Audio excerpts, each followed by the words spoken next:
ساتھ بزرگ نے بہت قیمتی باتیں کی ہیں، اللہ تعالیٰ ہمیں عمل کرنے کی توفیق عطا فرمائے اور ہمیں اسی سوچ کے مطابق اپنا ادارہ چلانے کی توفیق عطا فرمائے۔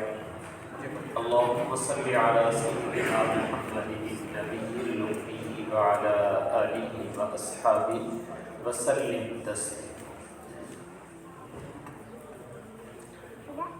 آپ حضرات ابھی بچوں سے ان کی پاس عملی سرگرمیاں دیکھ رہے تھے، جس میں بچوں نے ایک خاکہ میرے رب کے سامنے پیش کیا ہے۔ اگر ہم غور کریں تو میرے اور آپ کے لیے ان چیزوں میں بڑے سبق ہوتے ہیں۔ ایک بنیادی چیز کہہ دیتا ہوں، وہ یہ کہ ہمارے ہاں جو اداروں میں بچوں کو تعلیم دی جاتی ہے، بچے پڑھتے ہیں تو پڑھنے والے بھی اور پڑھانے والے بھی آج کے دور میں وہ بیچارے ایک ہی سوچ رکھتے ہیں، وہ یہ کہ پڑھنے کا بنیادی مقصد جو ہے وہ پیسے کمانا ہے، تاکہ جب یہ بچہ پڑھ کے نکلے تو اس کی جاب بہت اچھی ہونی چاہیے اور وہاں اس کو پے بہت اچھی ملنی چاہیے۔ یہ گویا کہ تعلیم کا ایک بنیادی مقصد سمجھا جاتا ہے، بلکہ سب سے اہم مقصد ہی یہ سمجھا جاتا ہے، اور یہ ہماری ایک وہ بنیادی غلطی ہے جس کی وجہ سے ہمارا نوجوان پڑھنے کے بعد جو ڈسہارڈ ہوتا ہے، پریشان ہوتا ہے، اس کی وجہ یہ ہوتی کہ اس کے ذہن میں ہم نے ایک خیالاتی محل قائم کیا ہوتا ہے کہ تم نے نکلنا ہے اور پھر تم نے باس بن جانا ہے اور پھر تمہارے آگے پیچھے نوکر ہوں گے اور اس کے بعد تمہاری زندگی اس تعیش کے ساتھ، ان مزوں کے ساتھ گزرے گی۔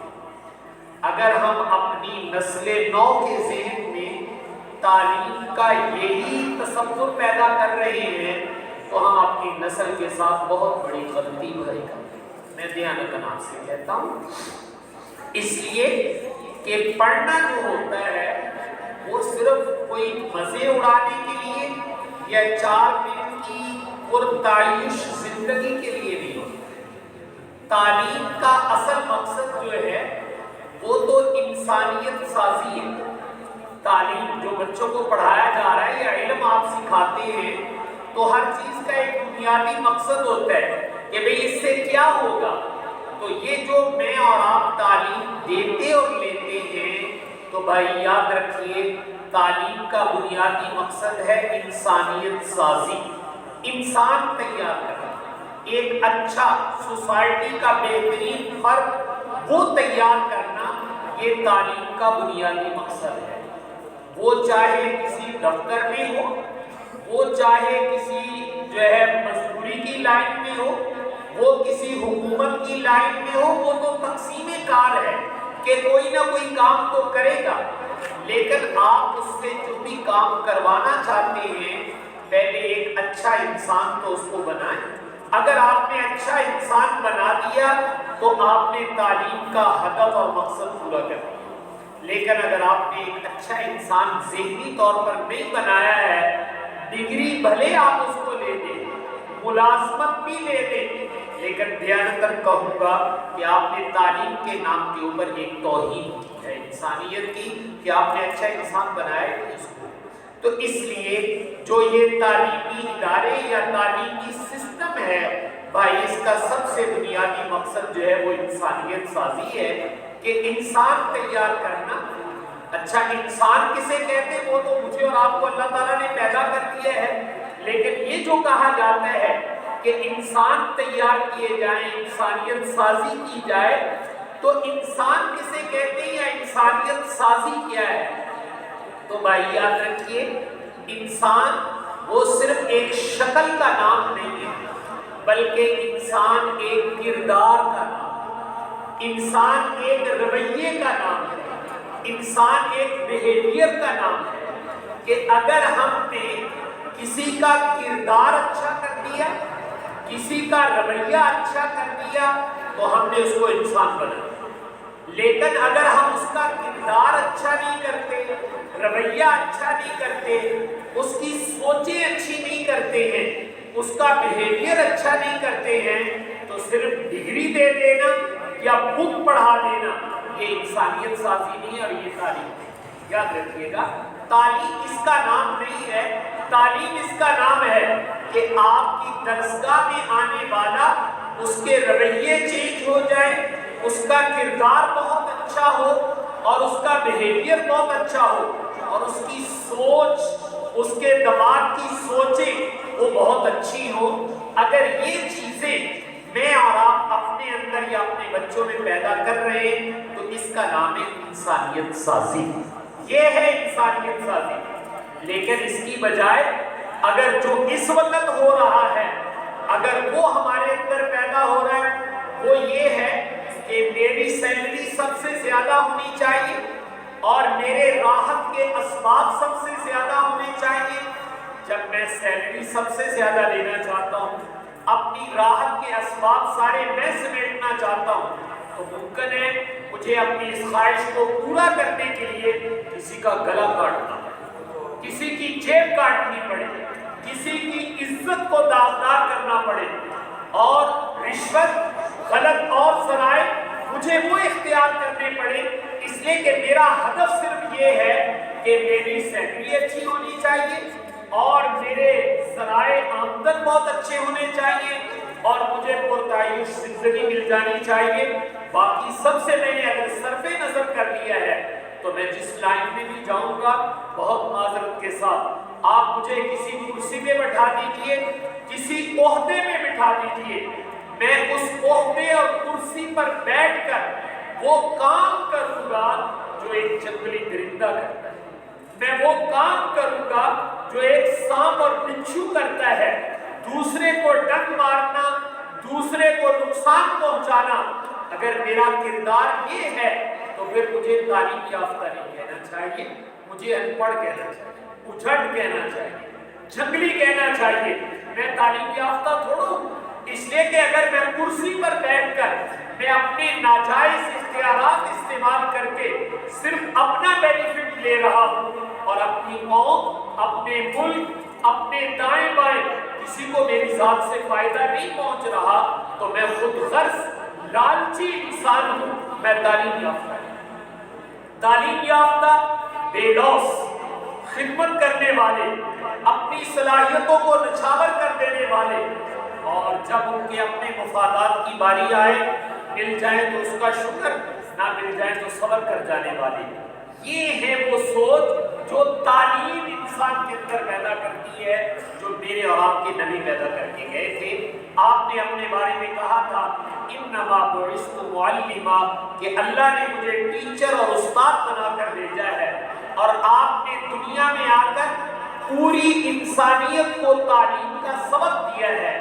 تو جن صحابہ کرام کو آپ نے پڑھایا، آپ نے تعلیم دی، تو ذرا ان کا کردار اٹھا کر دیکھیے، ان کا کردار کیا ہے، ان کی سوچ کیا ہے، ان کا بیہیویئر کیا ہے۔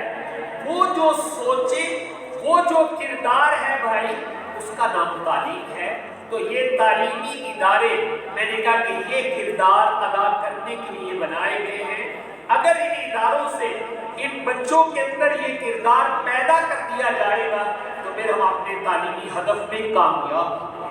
اور اگر خدا نخواستہ یہ سوچیں، یہ رویے نہیں بدلے ہیں، بلکہ پڑھنے کے باوجود میں نے کہا خود غرضی، لالچ، مفاد پرستی اور اس طرح کی چیزیں آپ کہہ لیں، اگر ہمارے اندر وہ آ رہی ہیں تو پھر ہم تعلیم یافتہ نہیں ہیں۔ وہ ڈگری تھی، ایک پیسے دے کے ہم نے لے لی ہے، لیکن باقی اس کو تعلیم نہیں کہتے۔ تو الحمدللہ آپ کا یہ ادارہ اسی سوچ کو سامنے رکھ کے بنا ہے۔ یہ کوئی کمرشلزم نہیں، بہت معذرت کے ساتھ پیسے کمانے کوئی مشین نہیں لائی مولانا نے، بلکہ یہ انسان تیار کرنے کے لیے سوچا گیا کہ اس میدان میں بھی ہمیں آنا چاہیے تاکہ عصری تعلیم بھی ہمارے بچوں نے حاصل کرنی ہے۔ تو کوئی ایسا ماڈل اور مثالی ادارہ بنا دیا جائے کہ جہاں بچے آئیں تو ان تک یہ پیغام بھی جائے، اور جب وہ نکل کر فیلڈ میں آئیں تو تب بھی پتہ چلے کہ کسی اچھے ادارے میں تعلیم حاصل کی ہے، اس لیے ان کی سوچ، ان کا کا کردار، ان کے رویے بہت اچھے ہیں۔ تو میں نے کہا یہ سوچ لے کر انہوں نے یہ قدم اٹھایا ہے، اللہ تعالیٰ ان کو ترقیات عطا فرمائے اور قبولیت عطا فرمائے۔ لیکن بھائی ایک سوچ تو ایک ہی ہوتی ہے، ہمارے یہاں ضرب المثل اور محاورہ ہے، ایک اکیلا اور دو 11۔ ایک تو ایک ہی ہے، ایک کے ساتھ ایک اور لکھ دو تو وہ 11 ہو جائے گا، یعنی طاقت اتنی اوپر نکل جاتی ہے۔ تو اکیلے یہ کام کریں تو یہ اکیلے ہیں، اور اگر میں اور آپ ان کے دست و بازو بن جائیں تو یہ ایک نہیں رہے گا، پھر 11 ہو جائے گا، پھر طاقت بہت اوپر نکل جائے گی۔ ہمیں یہ ادارے اپنے ہر علاقے میں کھولتے ہیں، بلکہ ہم اگلی بات کہہ دیتے ہیں، ہماری سوچ یہ ہے کہ جو پہلے سے ادارے ہیں وہ بھی ایسے ہونے چاہیے، ہر ادارہ یہ کردار ادا کرے۔ تو جب ہم اداروں کی سوچ، اداروں کو چلانے والوں کی سوچ کے بدل دیں گے تو بھائی میری قوم کے نونہال، میری قوم کے بچے انشاءاللہ بہت اچھے بن جائیں گے۔ تو میں پھر عرض کر رہا ہوں کہ یہ تعلیمی ادارے جو ہوتے ہیں یہ انسانیت سازی کے لیے ہوتے ہیں، اور اس کا بہترین نمونہ میرے اور آپ کے سامنے میرے اور آپ کے پیغمبر حضرت محمد صلی اللہ تعالی علیہ وآلہ وسلم ہے۔ آپ نے تعلیم دی ہے اور تعلیم دے کر ایک انسانی معاشرہ تیار کیا ہے۔ ان کی سوچیں دیکھ لو، ان کا کردار دیکھ لو، ان کا بیہیویئر دیکھ لو، تو آپ کو پتہ چل جائے گا کہ آپ صلی اللہ علیہ وسلم نے تعلیم دے کر ان کی سوچوں میں کیا تبدیلی کی۔ آپ ذرا اسلام سے پہلے والی سوچیں بھی سامنے لائیں کہ وہ ایک جگہ پانی پلانے کے لیے پانی کے گھاٹ پہ آ رہے ہیں، اگر ایک آدمی کا جانور پہلے پانی پی لیتا ہے اور دوسرے آدمی کا جانور بعد میں پیتا ہے، یعنی اس کا نمبر ذرا بعد میں آتا ہے، تو اس پہ لڑائی شروع ہو جاتی ہے کہ میرے جانور کو آپ نے بعد میں کیوں پانی پینے دیا، تمہارے جانور نے پہلے کیوں پیا۔ اب یہ بات تو دیکھنے کی معمولی ہے، لیکن اس سے آپ کو خود غرضی اور اپنی خواہش نفس وہ ٹپکتی ہے کہ جو اتنا بھی برداشت نہیں کرتا ہے کہ چلے کوئی بات نہیں، اگر اس کے جانور نے پہلے پانی پی لیا ہے اور میرا جانور بعد میں پی لے تو یہ کوئی لڑائی کی بات تو نہیں ہے۔ وہ اس پر لڑنے والی قوم اتنی چھوٹی چھوٹی بات پر، ایک طرف تو یہ خود غرضی کہہ لے، لالچ کہہ لے، ہوائے نفس کہہ لے، لیکن آپ کی تعلیمات جب سامنے آئیں تو اس نے کیا تبدیلی کی۔ میں صرف ایک مثال جو آپ سنتے رہتے ہیں، صرف میں مثال کے طور پر عرض کرنے لگا ہوں۔ پہلے جانور کے پہلے پانی پلانے پر لڑائی شروع کرنے والے جب سوچ بدلی اور تعلیم حاصل کر لی انہوں نے، تو تعلیم کا اثر کیا ہوا؟ اس کا معنی کوئی بک پڑھنا نہیں ہوتا ہے، تعلیم کا میں نے کہا معنی سوچ، انسان کا رویہ بدلنا۔ آپ نے کردار کو کیا بدلا؟ آپ لوگ سنتے ہیں کہ رسول پاک صلی اللہ علیہ وسلم کے ایک صحابی اپنے بھائی کے لیے جو ایک جنگ میں زخمی تھے پانی لے کر، کہ زخمی کو پانی پلایا جاتا ہے، تو جب پانی لے کر گئے تو اس کے ساتھ ایک اور زخمی پڑا ہوا تھا، اس کی زبان سے بے ساختہ پانی کا لفظ نکل گیا، مقصود اس کا یہ تھا کہ اس کو پلانے کے بعد مجھے بھی ایک گھونٹ دے دے۔ تو جب اس کی زبان سے یہ نکلا پانی تو یہ بھائی نے پانی پینے سے انکار کر دیا، اس نے کہا صاحب میں تو نہیں پی سکتا، پہلے اس کو پلا۔ اب یہ اس کے پاس لے کر گئے، اس کے ساتھ ایک زخمی اور پڑا ہوا ہے، اس کی زبان سے بھی نکل گیا پانی، تو یہ دوسرا کہتا ہے کہ میں نہیں پی سکتا، پہلے اس کو پلا، وہ پیے گا تو پھر میں پیوں گا۔ اب یہ تیسرے کے پاس لے کر گئے اور اس کی روح پرواز کر گئی، یہ دوسرے کے پاس لے کر آئے، اس کی روح بھی پرواز کر گئی، اور یہ اپنے بھائی کے پاس آئے، اس کی روح بھی پرواز کر گئی، اور پانی کا پیالہ اسی طریقے سے بچا۔ یہ ایک واقعہ ہے جو میں اور آپ سنتے سناتے ہیں، لیکن میں بتانا یہ چاہتا ہوں کہ تعلیم نے کیا تبدیلی کی تھی۔ کہ میں تبدیلی کی ایک مثال دے رہا ہوں کہ پہلے وہ اپنے جانور سے پہلے دوسرے کے جانور کو پانی نہیں پلانے دیتے، وہ کہتے نہیں پہلے میرا جانور پیے گا پھر تمہارا پیے گا، اگر تم نے اپنے جانور کو پہلے پلایا تو ہم جنگ کریں گے تمہارے ساتھ۔ ایک قوم ایسی ہے، لیکن میرے نبی اس قوم میں معلم بن کر جب آئے اور تعلیم دے دی تو تعلیم نے سوچ کو اتنا بدلا کہ وہ کہتے جان دے دیں گے لیکن لیکن پہلے دوسرے کو پانی پلائیں گے خود بعد میں. یہ سوچ جو بدلی، اس سوچ کے بدلنے کا نام بھائی تعلیم ہے. اللہ تعالیٰ کرے کہ میں اور آپ اس تعلیم کے زیور سے اپنے آپ کو آراستہ کریں اور دوسروں کو بھی اس زیور سے آراستہ کریں کہ جس سے ہماری سوچ بدل جائے، جیسے رسول پاک صلی اللہ علیہ وسلم نے بدل کے دکھائی اور اس کمال درجے کی بدلی ہے کہ دنیا اس کی نظیر نہیں پیش کر سکتی. چلیے ایک مثال اور. رسول پاک صلی اللہ علیہ وسلم جب مدینہ طیبہ تشریف لے گئے تو جو مدینے کے رہائشی تھے انہیں ہم انصار کہتے ہیں، انصاری مدینہ، اور جو مکہ مکرمہ سے گئے تھے انہیں ہم مہاجرین کہتے ہیں. ان کو مکے سے نکال دیا گیا تھا، یہ بیچارے لوٹے پوٹے مدینہ طیبہ چلے گئے. جیسے پاکستان میں ہجرت کر کے لوگ آئے تھے تو یہ بھی ہجرت کر کے مدینہ طیبہ چلے گئے. تو جب یہ وہاں پہنچے ہیں تو رسول پاک صلی اللہ علیہ وسلم نے انصار سے کہا کہ بھئی یہ تمہارے بھائی ہیں، مکہ سے آئے ہیں، ان بیچاروں کے پاس نہ رہنے کے لیے مکان، نہ کھانے کے لیے روٹی، نہ کوئی ملازمت، کچھ نہیں ہے. ایک ایک انصاری، ایک ایک مہاجر کو اپنے ساتھ ملا لے اور ملا کر ذرا اس کی ہیلپ کر دے، مدد کر دے تاکہ یہ اپنے پاؤں پہ کھڑے ہو جائیں. انصار نے جو قربانی کی داستان رقم کی ہے، شاید اس زمین و آسمان میں ایسی قربانی نہ دیکھی ہو کہ کسی پر کتنی جان نچھاور کی جا سکتی، وہ اپنی ایک داستان ہے. بس اس کا ایک واقعہ سنا کر جو اصل واقعہ اس کی طرف آ جاتا ہوں. انصار خود کاشتکار تھے، کھیتی باڑی کرتے تھے. باغ سے پھل اتارا، پھل اتارنے کے بعد اس کی 2 ڈھیریاں لگاتے تھے. کھجور کی پیداوار تھی، ایک ڈھیری اس میں صرف کھجوریں لگی اور دوسری ڈھیری لگانے لگے تو کھجور کے پتے اور ٹہنیاں بھی اتاری. پہلے کھجوریں بچھائی، اس کے اوپر جو ہے وہ پتے ٹہنیاں رکھی، پھر کھجوریں رکھی، پھر پتے بھر دیے، پھر کھجوریں رکھی، پھر بیچ میں پتے بھر دیے. ایک ڈھیری میں صرف کھجوریں ہیں اور ایک ڈھیری میں بیچ میں پتے، ٹہنیاں اور ادھر ادھر کی چیزیں بھی بیچ میں گھسیڑ دی اور اوپر کھجوریں نظر آ رہی. آپ سمجھ گئے کہ جس میں خالص کھجوریں ہیں وہ تو کھجوریں زیادہ ہوں گی، کہ جس میں پتے ملائے ہوئے، ٹہنیاں ملائی ہوئی ہیں، ادھر کھجوریں کم ہوں. اب یہ کر لیتا وہ انصاری اور اس کے بعد مہاجر کو بلاتا جس کے ساتھ حضور نے مواخات، بھائی چارہ کیا. اس کو بلا کر پوچھتا ہے کہ یہ ڈھیری اور یہ ڈھیری دیکھو برابر ہے، کوئی اونچ نیچ تو نہیں ہے. تو دیکھنے میں وہ دونوں ڈھیریاں برابر نظر آ رہی، لیکن یہ تو اس کو پتا ہے کہ جس میں پتے، ڈالیاں، ٹہنیاں ملائی ہیں ادھر کھجوریں کم ہیں اور جدھر صرف خالص کھجور ہے ادھر کھجوریں زیادہ ہے. یہ اس ڈھیری بنانے والے کو پتا ہے. اب وہ جب مہاجر آتا وہ کہتا بھائی دونوں ڈھیریاں برابر ہیں. تو یہ انصاری کیا کرتا، خود اس ڈھیری کے پاس چلے جاتا جس میں خود ہی پتے ملائے ہوئے، جس میں خود ہی شاخیں ملائی ہوئی ہیں، کھجوریں کم ہیں، پتے شاید اس میں زیادہ ہیں.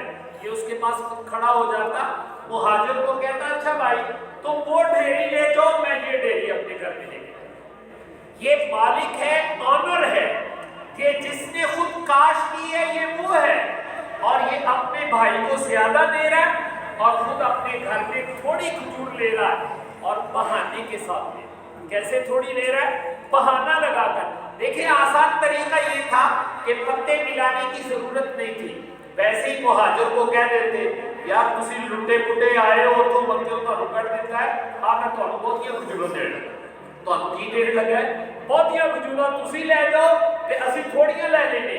یہ بھی کہہ سکتے تھے، لیکن قربان جائے کے اخلاق کے جو میری نبی نے سکھائے تھے ان کی عزت نفس کا بھی خیال. اگر یہ کہتے کہ میں مالک ہو کر تھوڑی لے رہا ہوں، تینوں غریب سمجھ کے بہتیاں دینا ہے، ذرا اپنے دل پہ ہاتھ رکھ کے دیکھو اگر ہمیں کوئی یہ تانا دے تو ہمارے دل پہ کیا چھری چلے گی. انہوں نے یہ تانا نہیں دیا، زیادہ بھی دیا اور پتہ بھی نہیں چلنے دیا، لیکن وہ مالک تو دیکھ رہا ہے یہ سارے سسٹم کو کہ یہ ہمارے لیے کیا جا رہا ہے. وہ مالک خود اپنے نبی کو بتاتے ہیں کہ یہ کچھ تمہارے تربیت یافتہ جن کو تم نے تعلیم دی ہے ان کی اخلاقی بلندی یہاں تک پہنچ گئی. یہ قربانی دی ہے. جب قربانی دے لی خیبر فتح ہوا ہے، اس کے بعد کچھ اور فتوحات بھی ہوئی، تو یہ بہت سارے علاقے فتح ہو گئے، زمینیں، باغات، چشمے، بہت ساری چیزیں ملی۔ تو رسول پاک صلی اللہ علیہ وسلم نے انصار مدینہ سے کہا کہ بھائی آپ لوگوں نے ہمارے لیے بڑی قربانی کی، ہمیں مکان دیے، ہمیں اپنے کھیتوں میں شریک کیا، غلے دیے، آپ کے بڑے احسانات ہیں، ہم تمہارے احسانات کا بدلہ دینا چاہتے ہیں۔ انہوں نے پوچھا یا رسول اللہ وہ کیسے؟ تو فرمایا کہ یہ دیکھو اللہ نے خیبر اور فلاں فلاں علاقے فتح کر دیے، باغات، زمینیں اللہ نے اب ہمیں دی ہیں، تو یہ باغات اور یہ جائیدادیں ہم انصار تمہارے نام لگانا چاہتے ہیں، یہ تم لوگ ہیں، ہم تمہارے نام الاٹمنٹ کرتے ہیں نا، رجسٹری جنہوں آپ گئی ہے، تو کہا یہ زمینیں ہم آپ کے نام لگائیں گے، اس لیے کہ آپ کے احسانات کا بدلہ نہیں دے سکتے، ہم یہ کرنا چاہتے ہیں۔ تو انصار کا جواب سنی، انصار کہنے لگے یا رسول اللہ ہم تو نہیں لیتے یہ جائیدادیں، یہ باغ سانو نہیں چاہیے، نہ مربع سانو چاہیے۔ تو آپ نے پوچھا کیوں بھائی؟ کہنے لگے اس لیے کہ یہ جو ہمارے مہاجر بھائی ہیں جو مکے سے آئے ہیں، ان کے نام ابھی تک کوئی جائیداد نہیں، ان کے نام ابھی کوئی باغ نہیں ہے، اور ہمارے نام تو پہلے مدینے میں موجود ہیں، ہم اس وقت تک کوئی جائیداد نہیں لیں گے، کوئی مربع کوئی باغ ہم نہیں لیں گے جب تک ہمارے مہاجر بھائیوں کو باغات نہ مل جائے۔ یہ جتنی فتوحات ہیں یہ ساری مہاجرین میں تقسیم کرو تاکہ ان کے نام پر بھی زمین، باغات اور باقی چیزیں ہوں، جب ہم برابر ہو جائیں گے اس کے بعد دیکھیں گے۔ اس لیے ہم اس کے روادار نہیں ہیں کہ ہم اپنے نام پر جائیداد لیں، انہوں نے جائیدادیں لینے سے انکار کیا۔ میں صرف بھائی مثال دینا چاہتا ہوں کہ تعلیم کسے کہتے ہیں۔ تعلیم جس کو انگلش پڑھنی آ جائے اس کو تعلیم نہیں کہتے بھائی، ذرا ذہن اپنا صاف رکھیے گا۔